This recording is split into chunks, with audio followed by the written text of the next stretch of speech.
হালি শহরের 13টি বিদ্যালয়ের শিক্ষার্থীরা তাদের সেরা উদ্ভাবনী পরিকল্পনাগুলো তুলে ধরেন এইখানে। তৃতীয় থেকে দ্বাদশ শ্রেণীর প্রায় 4 শতাধিক শিক্ষার্থী অংশ নেন।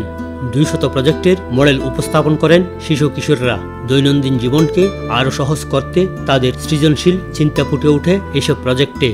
বর্জ্য থেকে কিভাবে বিদ্যুৎ উৎপাদন করা যায় এটা দেখাচ্ছি।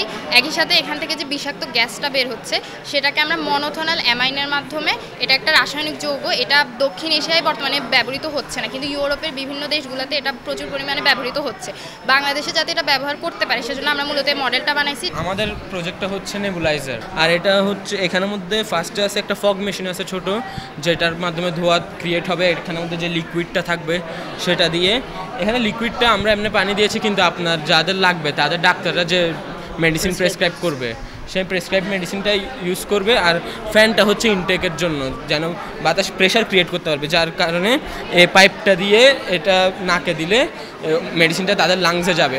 আমাদের প্রজেক্টটির নাম হলো হাইড্রোলিক ব্রিজ। জলে রপ্তানি আমদানি করতে বাংলাদেশ থেকে যে জাহাজগুলো যায় এবং বাংলাদেশের বাইরে থেকে যে জাহাজগুলো আসে সেগুলোর আকার আকৃতি অনেক বড় থাকে, যার কারণে তাদের চলাচলে অনেক সমস্যা দেখা দেয়।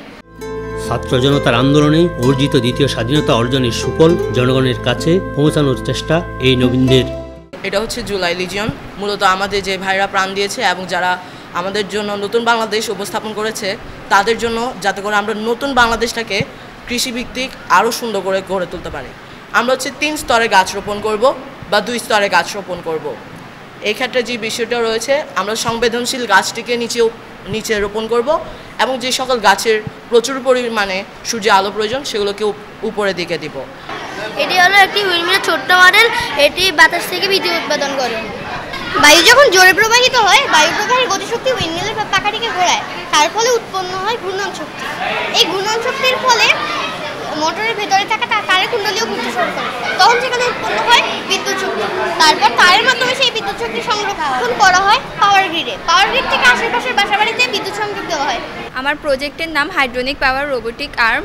এটি হচ্ছে আমাদের শ্রমিকরা যেরকম একটা কাজ বারবার করলে ওরা ক্লান্ত হয়ে পড়ে এবং বিরক্তি প্রকাশ করে, তাই আমার মডেলটির মাধ্যমে ওদের ভারী কাজগুলো এই মডেলটি হাইড্রোনিক পাওয়ার রোবোটিক আর্মটি সম্পূর্ণ করবে। তো ওরা মানে কাজের প্রতি আগ্রহী প্রকাশ করবে এবং কাজটা ইজি হবে ওদের জন্য।